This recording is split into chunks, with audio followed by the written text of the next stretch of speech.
As you know, we're doing our next video. So before I get into the content of it, we need to get some context on why we were in Friendship, Maine. So if you can do a brief, what you were doing before that, why we went to Friendship, and what you're doing now. In March, I found myself, like many of you, just hanging out at home, trying this work from home. So I worked in a research lab as a PhD student, and I studied the impacts of exercise and inactivity on a zebrafish model of Duchenne muscular dystrophy. And when the lab closed, we were just stuck at home on our computers, reading papers, catching up on data analysis, writing. And that was just so much more screen time than what I was used to. And then in the beginning of April, my fiance Gabe told me that he was moving to Ohio with his lab. And that gave me a great opportunity to finish my PhD and also move to Ohio with him. So for 10 to 12 hours a day, I was now on my computer scrambling to put together a paper on my research, as well as the 250-page dissertation about everything that I ever did for the last 5 years. And during that time, I was like, man, I really want to celebrate my PhD. I wouldn't have a public defense, so I wouldn't be able to celebrate with anyone around me. So I decided what better than a random Airbnb in Maine. So when I went on the Airbnb website, there was either a cabin or a tree house or this random vintage boathouse in Friendship, Maine that required taking a boat to get there. There was no running water, there was no electricity, and there was an outhouse. And I said, oh, what a better way to celebrate your PhD.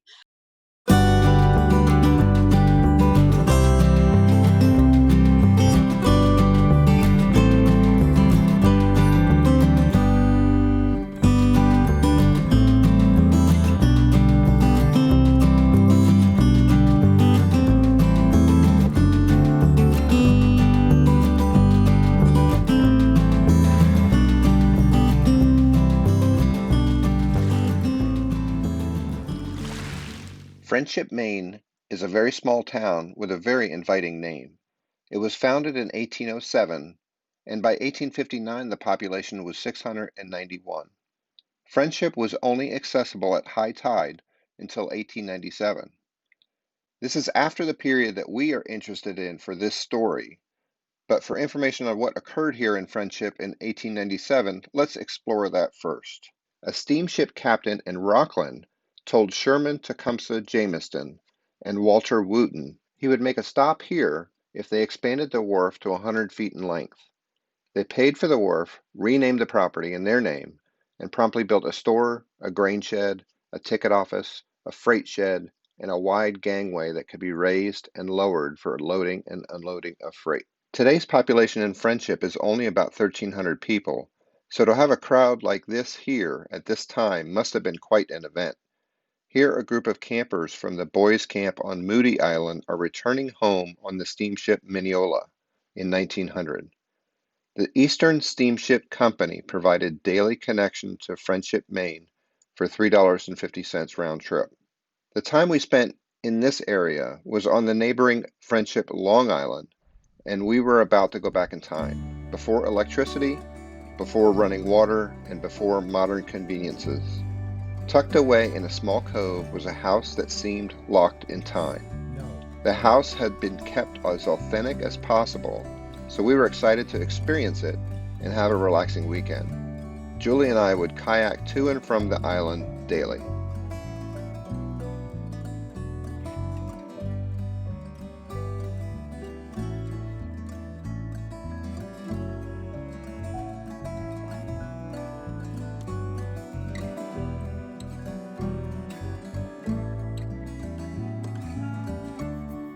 So I asked Gabe if he would be down to spend time on this random island that we knew nothing about in a house that was literally the basic of the basic, and he said he was down for it. And then I told him we had to take a boat, and he gets seasick very easily.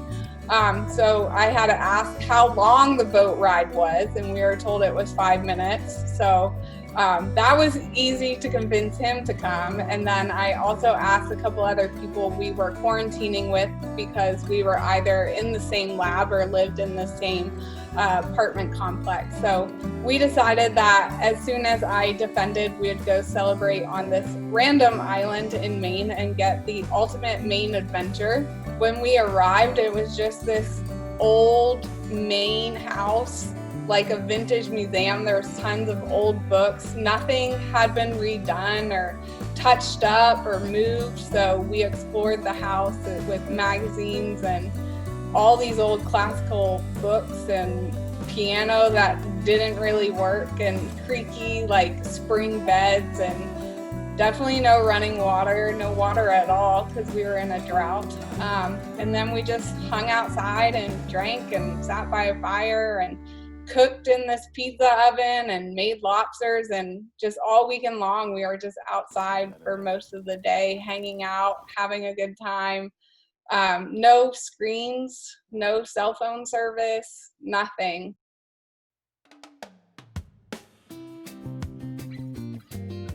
Julie and I would head home for the evening and come back in the morning with any needed supplies.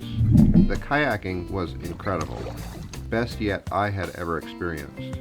I actually circumnavigated around the entire island one afternoon.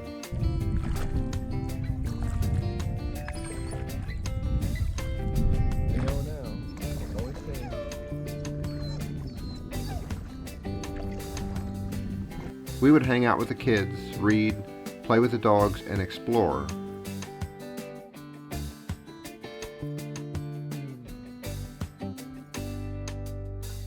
The island doesn't have roads, but there are paths that support ATVs and some other evidence of vehicles.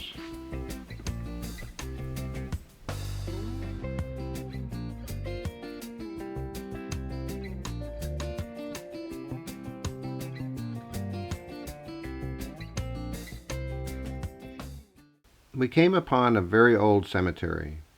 Now, I don't know why old cemeteries tend to interest me, but this one had some very old gravestones. And then this group of gravestones caught our eye. James Murphy, sea captain, had a wife, Hannah, that died in 1877, remarried Laurana, and she died in 1885 at the age of 43. Now, I had never seen the name Laurana before, and I had started to build a Whitehall 17, which is a classic strip-built type rowing skiff. And I just could imagine Laurana being the name of this boat. Then Sea Bear came along, and that changed everything. I even found the 1870 census. Here we have James and Hannah. We also have Hannah F., James Jr., Rochelle, Frank, and Amy. Hannah died in 1877. I found the marriage record for James Laurana, dated November 9th, 1878.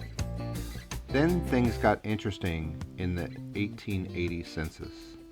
Here we have James and Laurana with Hannah's children James, Frank, and Amy. But look here. Next door is the family home where we have been staying, the Morris family. The same Morris lineage that eventually ends up being the Lyman Morris Boat Building Company here in Maine. The Morris family consists of John, age 29, and Hannah J. That's right, the daughter of James and Hannah next door, who we saw in 1870 census. They have 2 children, Gracie and John. I also found James's last will after he died in 1897. So I have questions. Why were we drawn 3 times back to look at these particular gravestones? Who was this person? She took on a lot to move to an island with an established family and Hannah's children. And why did she die at the age of 43? Take away all of our technology, conveniences, and modern life, are we any different than the people that lived at this time? Was the person that bought this friendship sloop as happy as we are to have finally been able to explore the Maine coast like we are now? If they had a GoPro camera, would they take pictures of their pups enjoying life on the boat? Why is it so refreshing to disconnect, regroup, and relax in a place like this? Of course, most of these questions don't have direct answers. And since Friendship is very close to Round Pond, where we found our sailboat, we plan on honoring the life of someone that lived here. It sure is a beautiful place, and I'm sure during the 1800s it was an interesting time to live, and it is definitely a place to experience again in the future. Thank you, Laurana Murphy. You are not forgotten.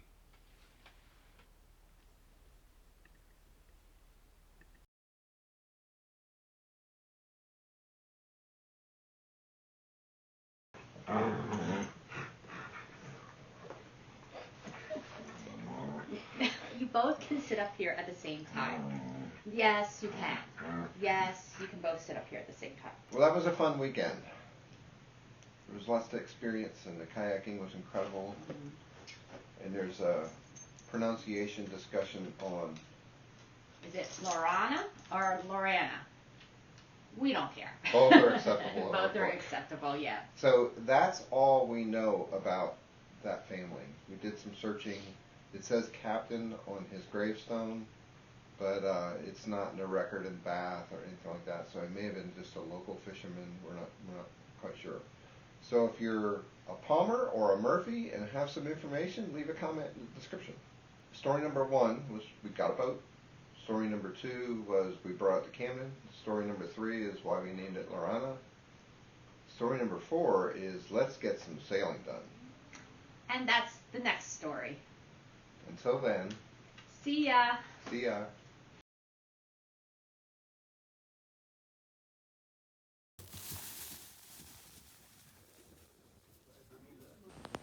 He like bounces.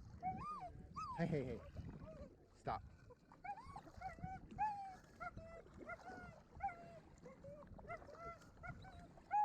Hey. It's recording now. You're positive. It says if I hit this, it would pause it. Okay. Okay. Pause and stop, so it's recording now. Okay. Yeah, recording. See at the top. Okay. Very good. Good. Take 2. So funny. As you know, we are. Sorry. When we arrived at a dock, the public dock, and we got picked up by this guy in a canoe with a motor on it, as Gabe describes it. And we loaded our stuff in. It took 2 trips, so we obviously overpacked everything but food. We definitely did not bring enough food. And we arrived at this island, and then Mom and Russ come and save the day by bringing us all the alcohol and food and water that we would need for the whole weekend to survive.